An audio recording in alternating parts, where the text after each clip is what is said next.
Donc, last but not least, Dilnour Ryan, merci, qui est docteur en sociologie, qui enseigne à l'INALCO, qui préside l'Institut Ouïghour d'Europe.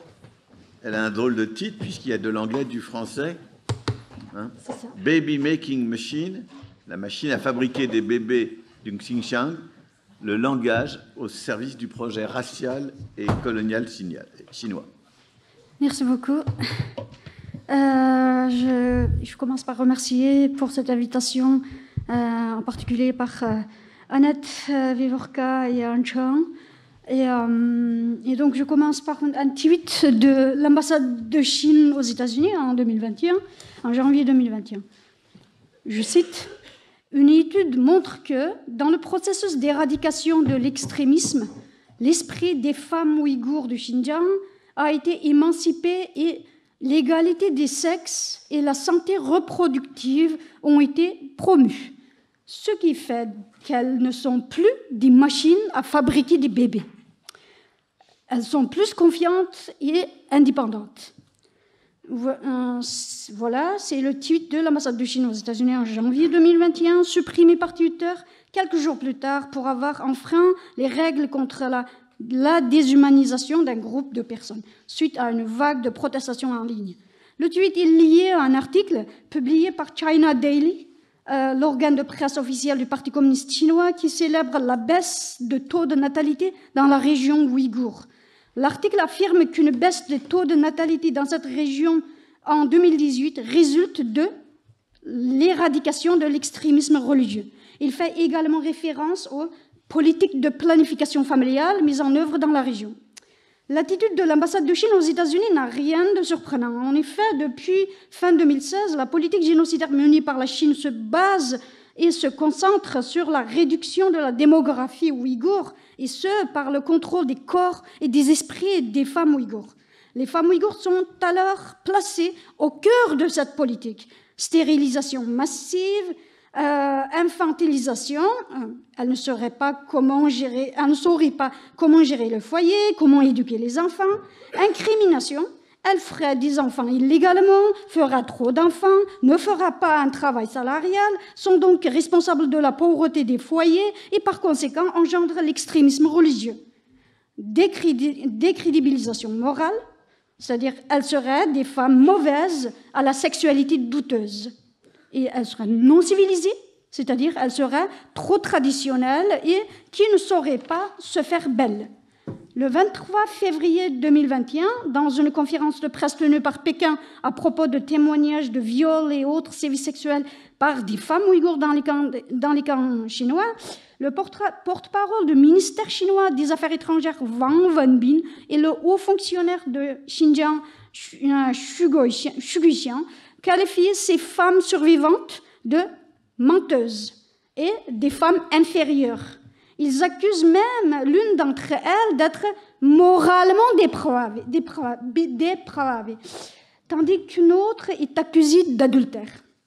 Ces propos misogynes et accusations outrancières envers les femmes ouïghours montrent l'attitude sexiste et paternaliste des dirigeants chinois. Cette attitude, quant à elle, est semblable à celle de nombreux autres régimes coloniaux envers les femmes colonisées et rentre ainsi dans le schéma typique de la relation coloniale au lieu d'en être l'exception.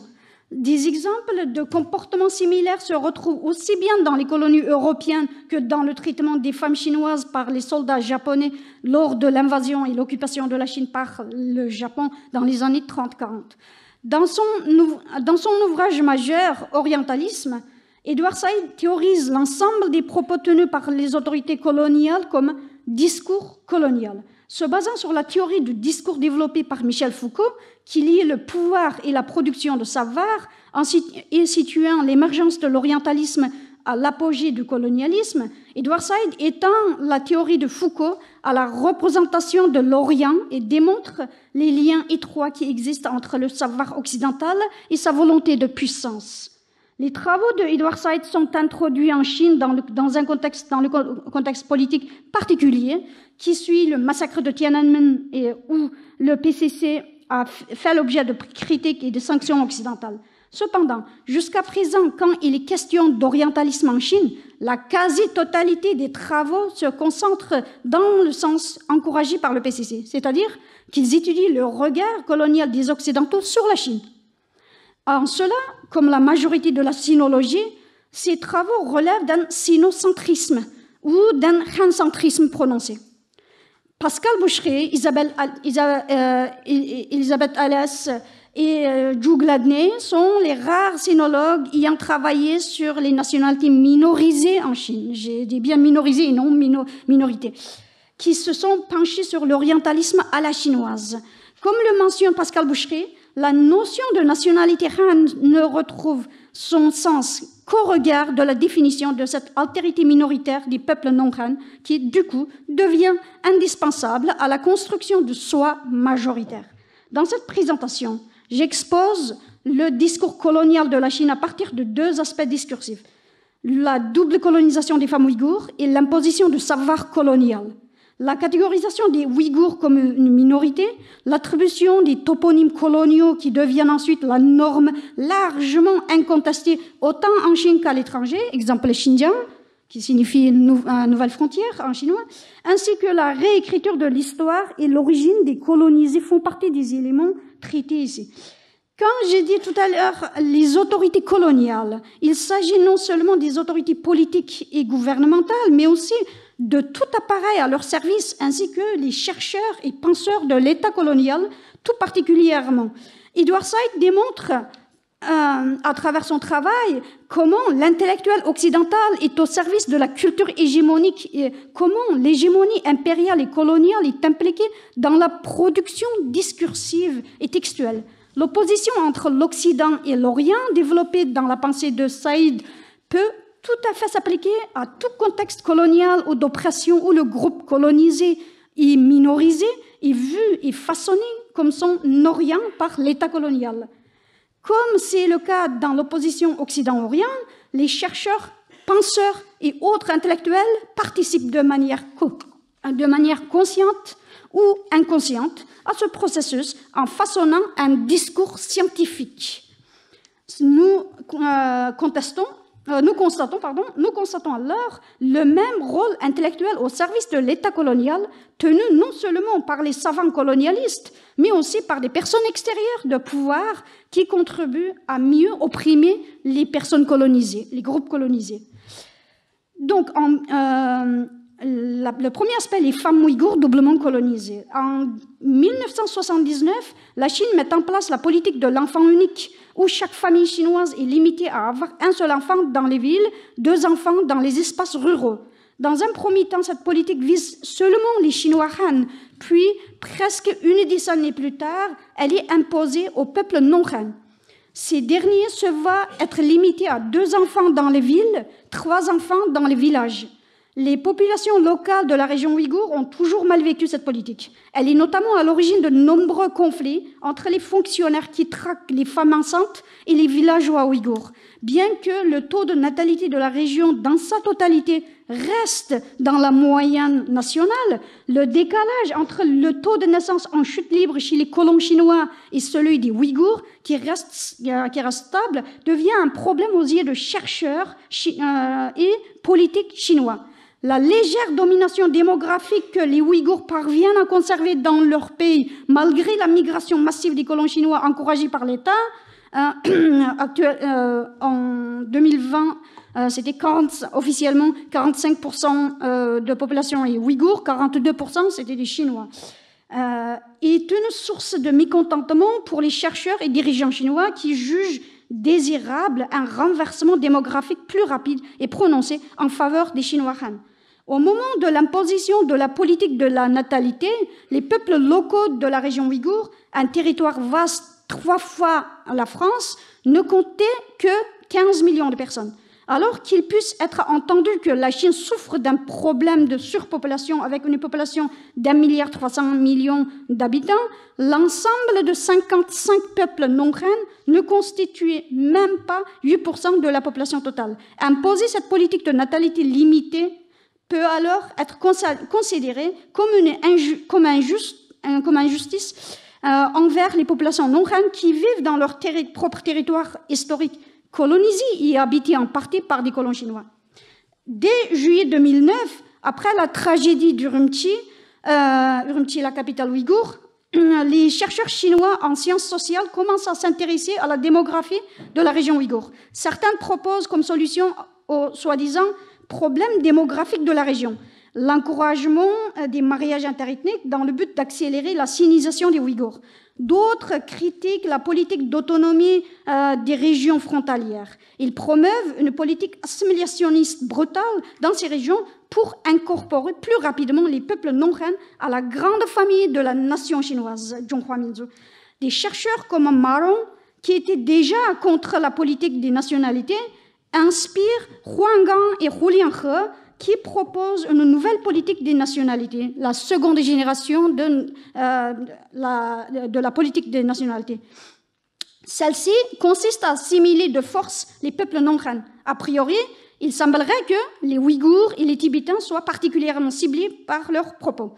Hu et Hu, les deux Hu, prônent ouvertement l'utiliser d'une politique coercitive des institutions étatiques telles que la police, l'armée et les prisons, afin de, soi-disant, assurer la stabilité du pays sur le long terme. Il compare la Chine alors à l'Empire ottoman, avançant que la désagrégation et la disparition de ce dernier étaient dues à sa politique fédérale où le pouvoir central laissait la gouvernance des territoires colonisés aux dirigeants locaux.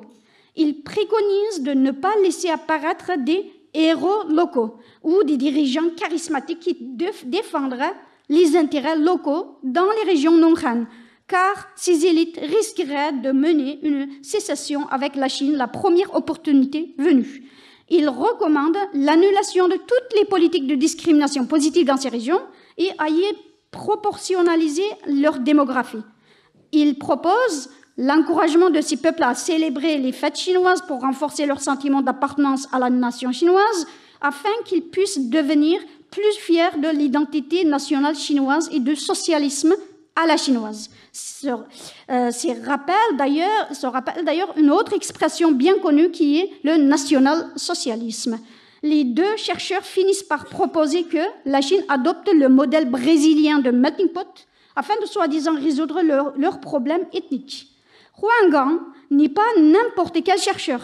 Il est le directeur fondateur du Centre d'études chinoises de l'Université de Tsinghua, l'un des groupes de réflexion les plus influents de Chine. À l'heure actuelle, le parti État a déjà adopté pas moins de 7 réformes politiques majeures proposées par Huang Gang. L'influence du travail de Hu sur la question de la région ouïghour peut par exemple être constatée à travers un discours de Xi Jinping révélé par la première série de documents fuités, les Xinjiang Papers. Dans ce discours, Xi Jinping exhorte le Bingtuan, État dans l'État, en fait, une institution coloniale semi-paysanne, semi-militaire, se développe vers le sud de la région ouïghour, à devenir un mécanisme de stabilité et à fusionner les masses de différentes nationalités en un melting pot. En 2009, la sociologue Li Xiaoxia, directrice de l'Institut de sociologie de l'Académie des sciences sociales du Xinjiang, publie une étude sur les mariages interethniques dans la région ouïghour et son impact pour l'intégration de la région à la Chine. Pour ce qui est des mariages ouïghours-Han, le taux est de 0,6%, le plus bas parmi toutes les populations, tous les peuples en Chine. L'étude de Tang Wenfang et He Gaochao, publiée l'année d'après, qui rend compte d'une enquête auprès des étudiants de 5 peuples différents, Han, Ouïghours, Mongols, Kazakhs et Hui, révèle la même tendance, c'est-à-dire que les Ouïghours sont les plus méfiants envers les mariages interethniques.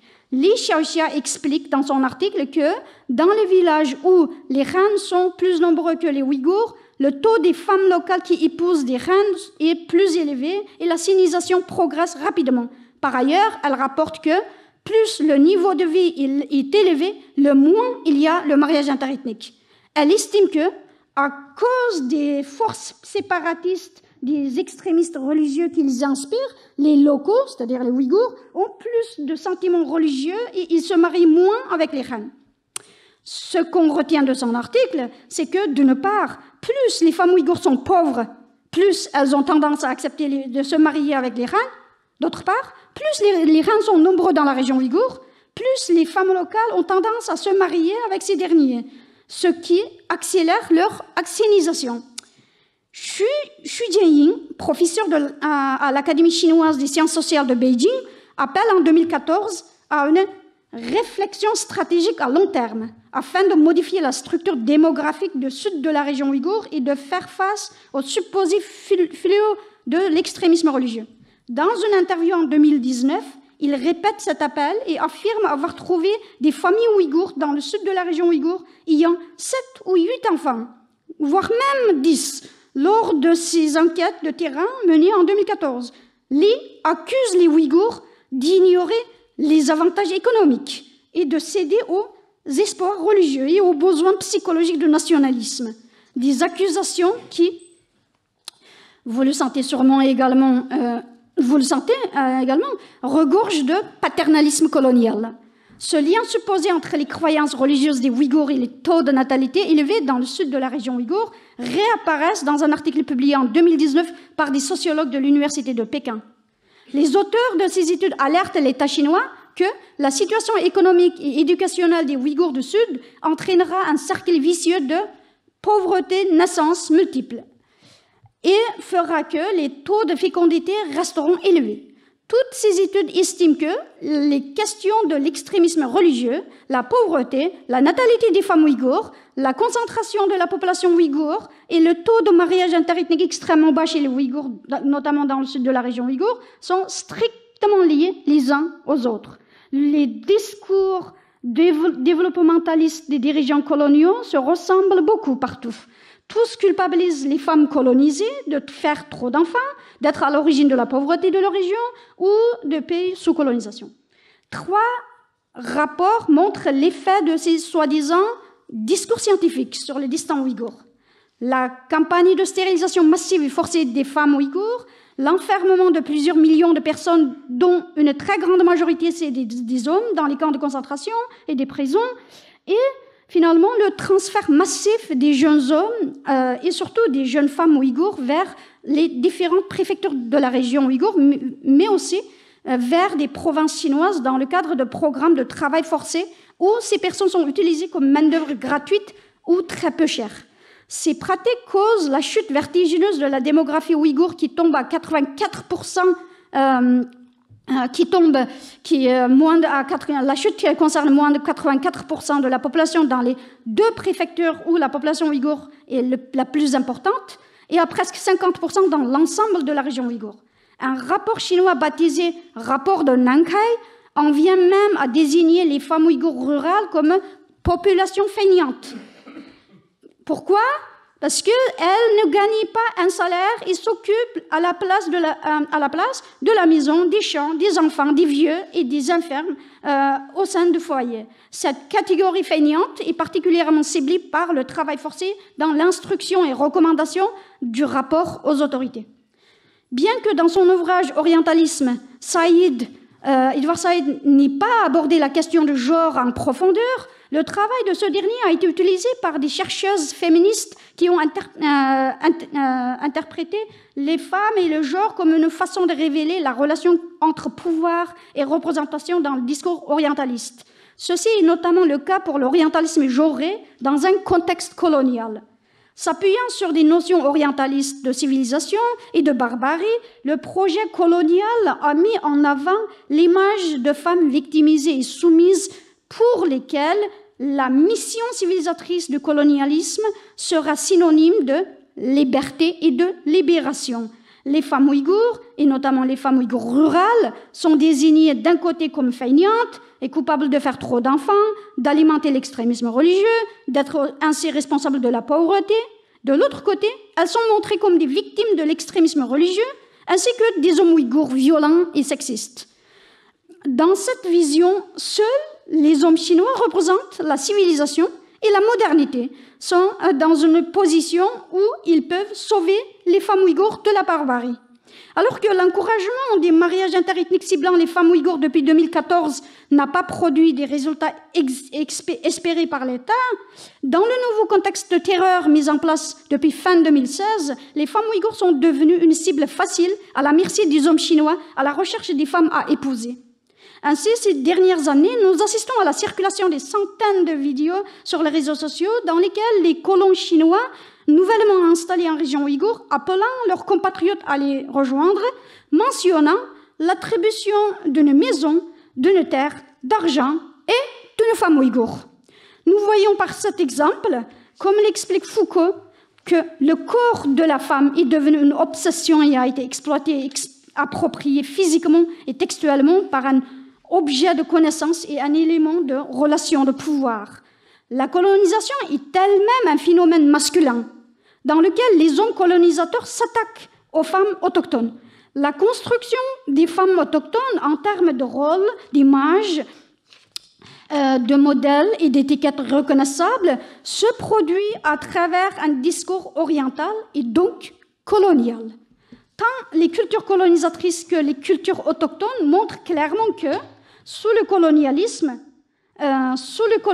les femmes autochtones sont doublement opprimées et exploitées par la colonisation, ce que certains chercheurs nomment la double colonisation des femmes.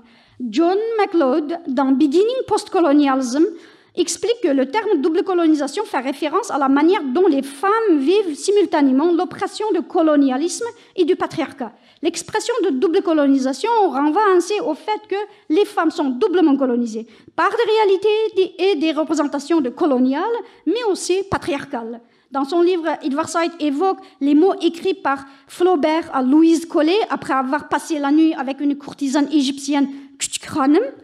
La femme orientale, je cite, « La femme orientale n'est rien d'autre qu'une machine. Elle ne fait aucune distinction entre un homme et un autre homme. » Je ferme la parenthèse.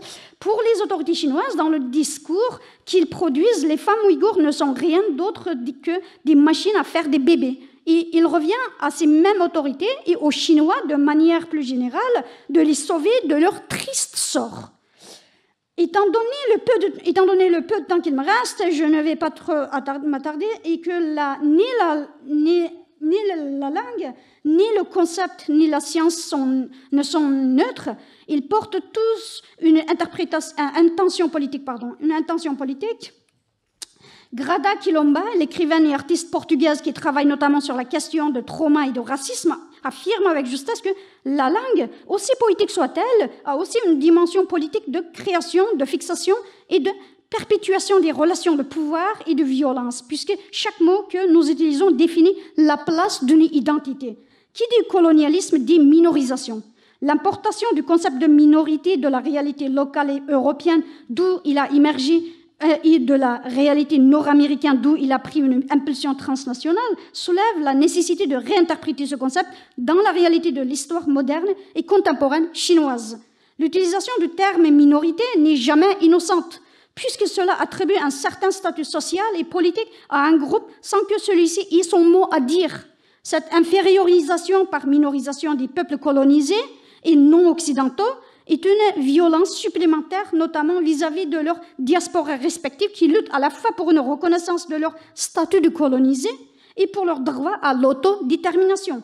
Comme le rappellent les chercheuses brésiliennes Raquel Colo de Freitas et Luciana Nogueira Norberega, les femmes, les Noirs, les Autochtones, etc.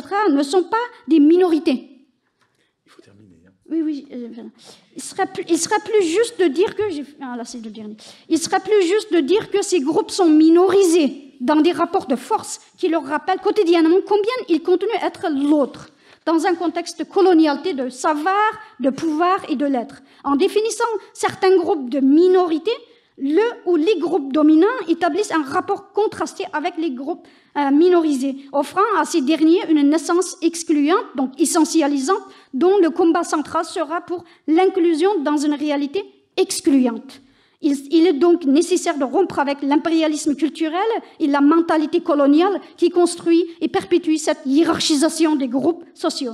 Cependant, même ces chercheuses brésiliennes ou encore Bourdieu et Vacan qui appellent à critiquer l'impérialisme culturel qui diffuse et impose le concept de minorité, pensent et réfléchissent comme presque l'ensemble des chercheurs critiques du colonialisme et de l'impérialisme, c'est-à-dire à partir d'un prisme eurocentrique, occidencentrique. L'impérialisme et le colonialisme sont pensés comme un produit purement occidental.